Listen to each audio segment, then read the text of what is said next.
Саламатсыздарбы кадырлуу замандаштар, биздин көрөрмандарыбыз жана угармандарыбыз, жалпыңыздар менен бүгүн дагы ушул акыркы учурдагы эпидемиологиялык кырдаалга көңүл буруп, биздин коногубузду чакырганбыз.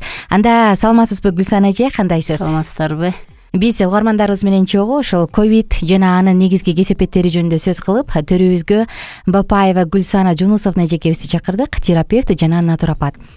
Гүлсан эже, мен билишимче, сиз ушул көбүрөөк дарылануу жаатында натурологиялык же болбосо табигый нерселерге көбүрөөк жакынсыз, Мына ушул нерседен улам сизди ушул ковид жөнүндөгү темада ушул төрүбүздө көргөнгө туура көрдүк. Азыр ковид эмне экенин, ал өпкөнү жабыркатаарын баарын эле билип калбадыкпы? Мен азыр сурагым келип атат. Быйылкы жылдагы ковид 21 дейбизби же ковид азыркы учурдагы ковид дейбизби? Мурункулардан эмнеси менен айырмаланып келди? Ушул жөнүндө айтып берсеңиз.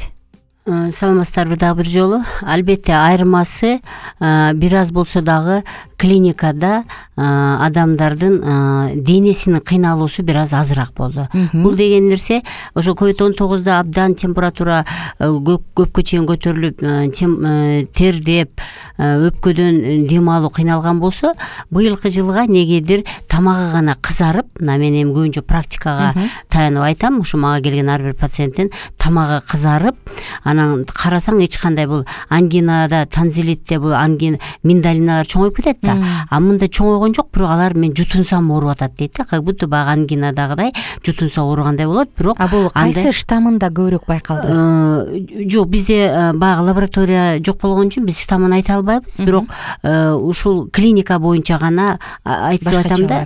Клиника боюнча ошо практикада булар тамагы кызарганы көрүнүп турат, бирок кызарганы абдан кызыл кочкул эмес, мындай ачык кочкул болуп, тамактын кызарганы ушундай болуп атат, жутунганда ооруп атат, бир аз гана температура болуп атат, анан тердеп атат.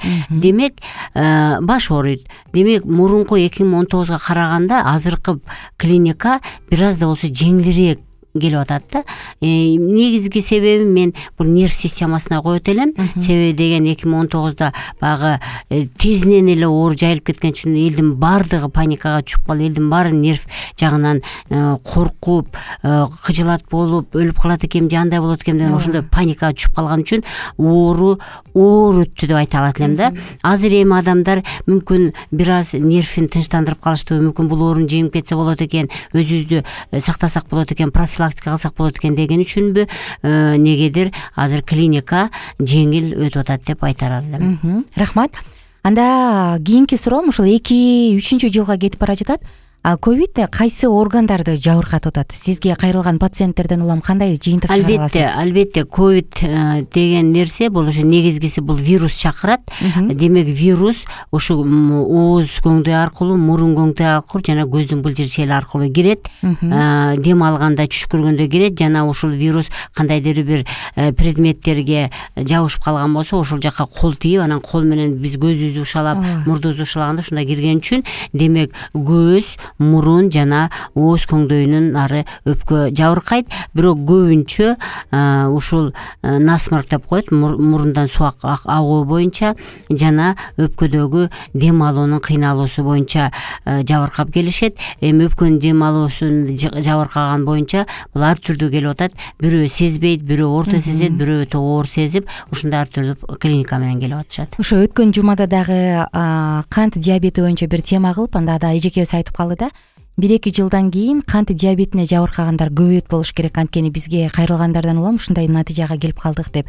Бул эми улам алдында байкала турчу нерселер болуш керек, Былтыр, мурдагы жылы ооруган адамдар быйыл ковид менен ооруганда кандай, жалпысынан кандай көтөрүштү аларда? Албетте, бир жолу эле ковид менен ооруп, мен башка оорубайм, менде туруктуу иммунитет пайда болот деген бул эң туура эмес. Иммунитет туруксуз болуп атат. Бир ооругандан кийин ошол эле жылда 2 жолу ооругандар келишти. Бирок экинчи келгенде бир жылдын ичинде 2 жолу келишти. Бирок дагы башында айткандай, булар жеңилирээк түрү менен келип атышат.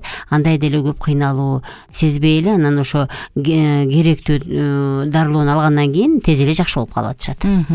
Өзүңүздүн ошол байкооңузда кайсы учурда адам оорураак көтөрө баштайт экен? Баягы өпкө фиброз болгондон кийин ганабы же кайсы учурда негизи оорулуу жеңил көтөрүп кетет, кайсы учурда кыйналат деп калдыңыз? Фиброз боюнча, конечно, азыр биринчи оюмду айткандан кийин түшүндүрүп кетейин. Кайсы учурда адам ооруну жеңил кабыл алат? Адамдын эми лимфа бул без системасы менен иштеген үчүн, без системасына көбүрөөк көңүл бурган врач болгон үчүн мен айтар элем, кимдин лимфасы керексиз нерсеге, токсин деп коебузбу, ошол сиңбей калган тамактар деп коебузбу, уулуу заттар деп коебузбу, кыскасы ушуларга кимдин без тамыры толуп калган болсо, ал адам оорураак кабыл алат.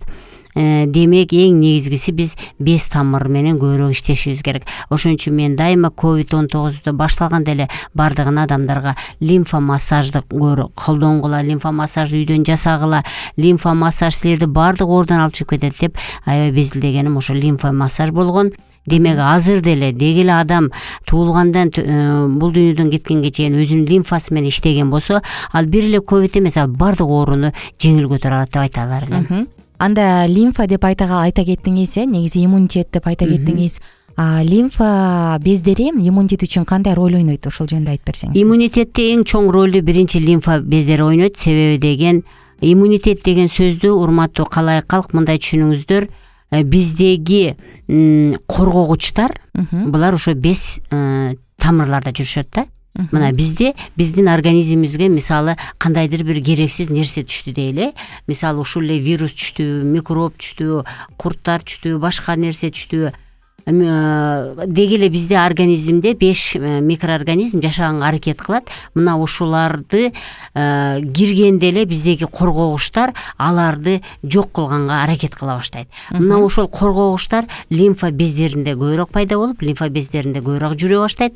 Демек, биздеги лейкоциттер, лимфоциттер канчалык активдүү акыбалда болгон болсо, ал кирген нерсени тутуп, өзүндө лизис кылып, фагоцитоз кылып, ошону эритип жок кылып берет дагы. Анан биз ооруга биздин каршы туруубуз, биздин иммунитетибиздин көтөрүлүүсү ушул лимфа системасына байланыштуу болот.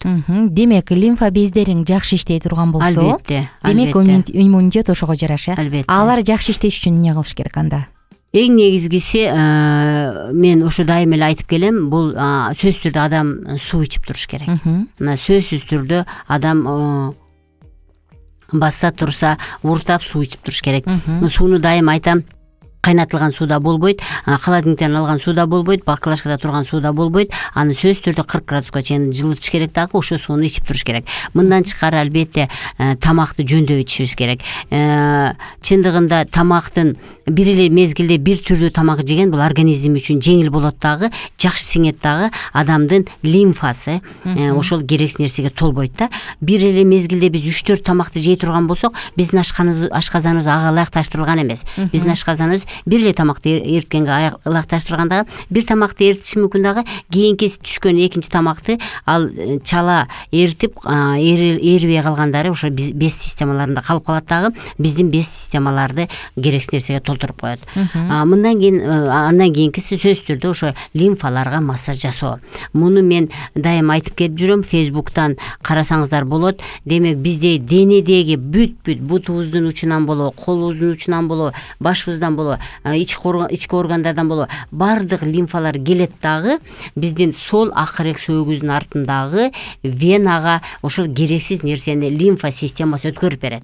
Демек, биздеги люк, биздеги мусор чогулуп кала турган жер бул сол акыректин арты болгон үчүн, демек биз лимфа массаж ушул жерден баштап, моюн жактарды жасап, баш жаракчаларды жасап, анан биз кийинки колтуктан, чаттан, курсагыбыздагы лимфаларга сөзсүз түрдө адам эрте менен бирөөлөр мага айтат 8 километр чуркап келдим дейт. Чем 8 километр чуркап келгенден көрө 20 мүнөт лимфа массажга жасап койгон болсо, ал адам кечке чейин сонун жеңил жүргөн болот деп айтар элем. Мен иммунитет ачыңдалат, Ооба. Чоң рахмат.